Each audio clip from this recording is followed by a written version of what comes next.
Depth, depth, depth. The Cincinnati Reds have added yet again even more depth. Seems to be the theme of this offseason. Welcome in, everybody, to Chatterbox Reds. I'm your host, Craig Sandlin, joined once again by Nick Kirby. Nick, the Cincinnati Reds just announced, or I guess it hasn't been announced yet, but in agreement on a minor league deal with old friend Wade Miley. How are we doing on this Wednesday afternoon, Nick? Doing good. Reds news keeps coming in hot and heavy, so we're here for it. This one surprised me. I kind of thought that there was a bridge burned between the Reds and Wade Miley when the Reds basically gave Miley up to the Cubs. I think Miley said something about the Reds being cheap or something to that effect. And well, full circle, he's back. Interesting contract. I'm not sure I understand the full logistics of it, but we'll try to lay it out for you the best we can. I don't think we're going to be able to, but we'll try our best. But before we do, as always, Chatterbox Reds is presented by Deep South Commodities. Yeah, DSC, Deep South Commodities, they are a leader in renewable commodities for biofuel production, specializing in used cooking oil collection, aggregation, and sales. Visit www.deepsouthcommodities.com for more information. Thanks, as always, to our friends at DSC. All right, Nick, let's get into it. Let's start with with just Wade Miley as a whole. I think a guy who's been around the block a time or two, brings what I would call much needed veteran presence to this, while star-studded, young rotation outside of Nick Martinez. Yeah, I don't know how much of an impact he's going to have as he's coming back from Tommy John surgery. So I don't know exactly like his throwing program, how much he would actually be involved like in spring training and that whole, leadership thing. Would he even be at the majority of spring training, or would he be rehabbing somewhere else? I don't know the full extent of that. But Wade Miley's been a really good pitcher when he's been healthy. Unfortunately for him, he just has not stayed healthy. He has multiple seasons where he's made less than 10 starts. So you go back, it's crazy with him. 2016, 30 starts. 2017, 32 starts. Then it's 16 in 2018, 33 in 2019, 6 in 2020. That was COVID, but he was still hurt that year as well. 2021, he made 28 starts with the Reds, and then it was 9 starts, 23 starts, and then just 2 starts last year. So it's hard to really know what you'll get out of him, which is why this contract is pretty incentive laden.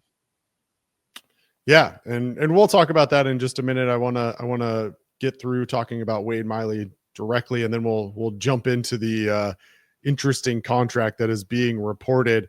You mentioned obviously Miley with the Reds 2020 through 2022. He was 12-10 during that stretch with a 3.55 ERA.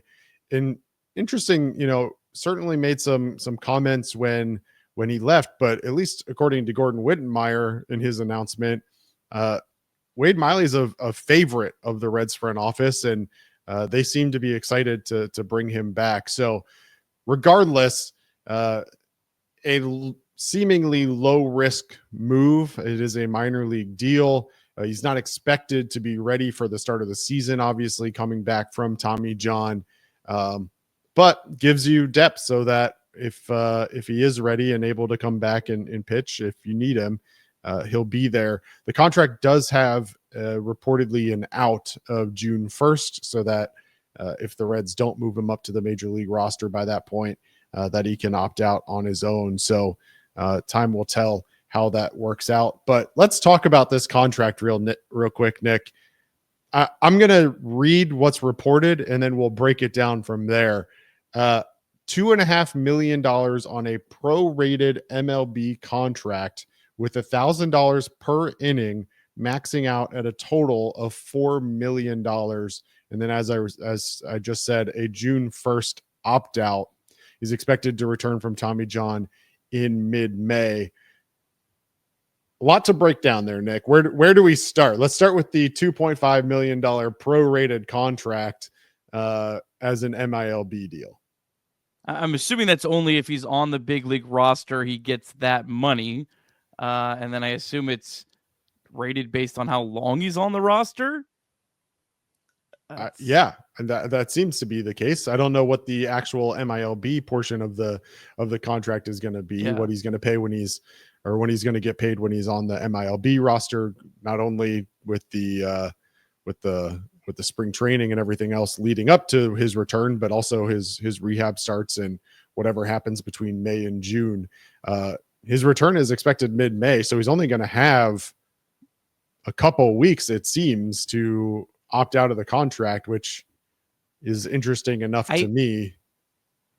I think the June part of it is a standard MLB thing where veteran players, it's not like Wade Miley didn't pick that June date.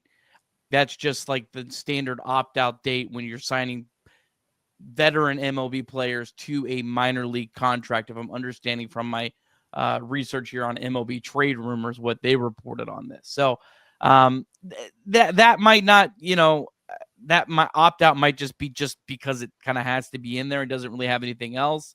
But yeah, I mean, it's going to be kind of, I guess, somewhat of a quick decision that's going to have to be made in regards to that portion of it. But the 1,000 per inning, I mean, that's kind of interesting. Can max out at 4 million. It's a lot of math to try to figure out how do you get to 4 million.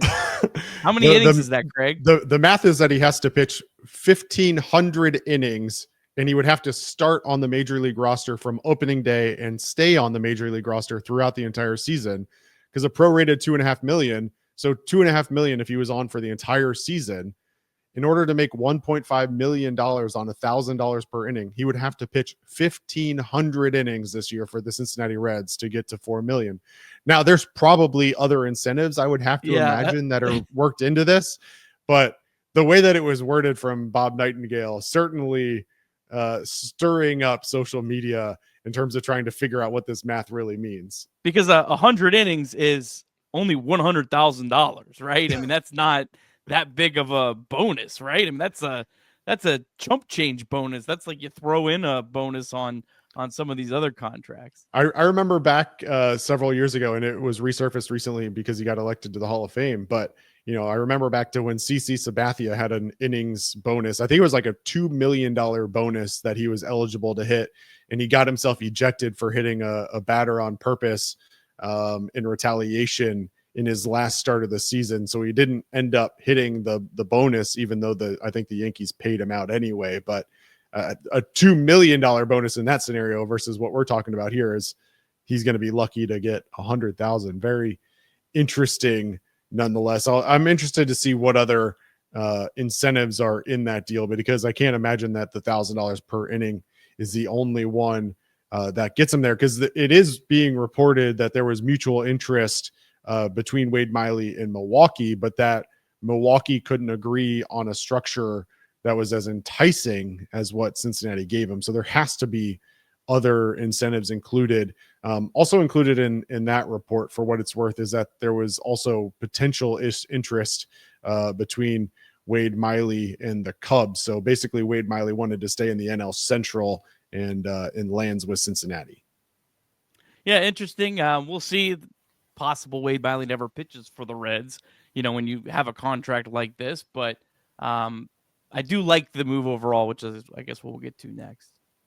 Yeah, and so that's the conversation now is what, if anything, does Wade Miley really bring to this team, and where does he fit into the rotation if and when he is healthy? I started off the show. Ultimately, this is all about depth. Let's take a look, Nick. I think you have a graphic ready for those of you watching on YouTube at where Miley fits in and what this, at least in my opinion, stacked rotation is going to look like in 2025. We also want to remind you that you can call or text 988 anytime, day or night. The 988 Suicide and Crisis Lifeline is a place to get support for anything related to mental health, whether it's an immediate crisis, simply wanting to find out how to connect with care, or anything in between. It's a 100% confidential, secure, and an anonymous way to reach out for help when you don't know where else to turn. To connect, call or text 988 or visit mantherapy.org to get help. It's okay not to be okay. Yeah, I mean, you have a lot of options, and the Reds. That was a big concern of mine after you lose Aguilar and Williamson for the year. Um, Both those guys are going to miss the entire 2025 season. So, I mean, I think right now you're going into spring training with the idea that Green, Lodolo, Singer, Abbott, and Lauder are probably your five, and then you have Martinez in the bullpen. But the chances of all five of those guys, obviously, getting through spring training healthy is not high. It just you almost always, it feels like you always have a big pitching injury. And then Graham Ashcraft, I think we all probably assume he's probably going to end up in the bullpen, but they're going to start him as a starter, which I think is a smart decision because you never know what can happen. It's a lot harder to go back. So you kind of we're going into spring training with 7 guys that you feel decent about. That's good. And then obviously the big wild card is Chase Burns. We've talked a lot about him. At some point, he could definitely get in the mix. Not going to be on opening day, I don't think. But if he goes and dominates in the minors, I don't think the Reds are going to hold him back. You saw what Paul Skeens was able to do. And then you kind of have some other just depth with, Chase Petty just getting to AAA at the end of the year. Connor Phillips, a real wild card. Owen White, Drew Parrish, and Aaron Wilkinson.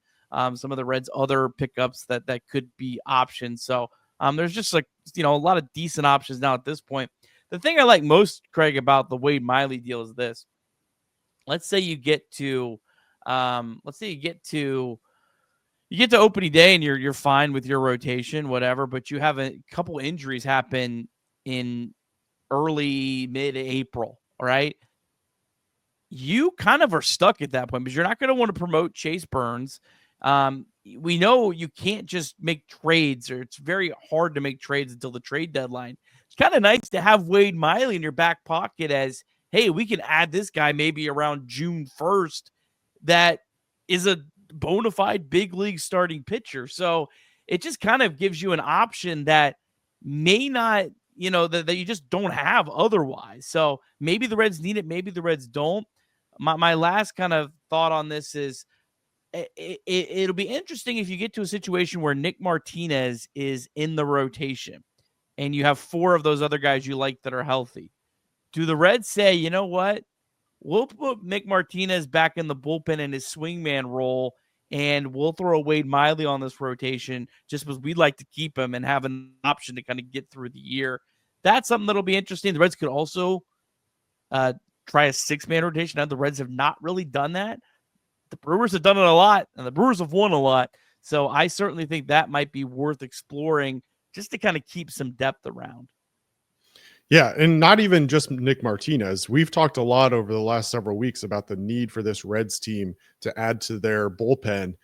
And I wouldn't be shocked at this point. Obviously, we'd love for them to go out and add another arm for that bullpen. But even a guy like Nick Lodolo, who has had struggles of recent, who has certainly faced injuries recently, for a guy like him to be in your bullpen and maybe a long reliever, or even with his stuff, he could be a back of the bullpen kind of guy. So what it does mean is that if you aren't able to find a deal that you're happy with a reliever on the market today, maybe you can go out and make some adjustments to your starting rotation now because you have that depth. And again, if any of these guys struggle, you've got someone waiting in the wings at AAA to be able to make whatever moves are necessary in order to make sure that you're as competitive as possible, whether that means Abbott, Ashcraft, Martinez, Lodolo, anybody else. I think at this point, realistically, you could see a number of those guys in a number of different roles with the Cincinnati team in 2025.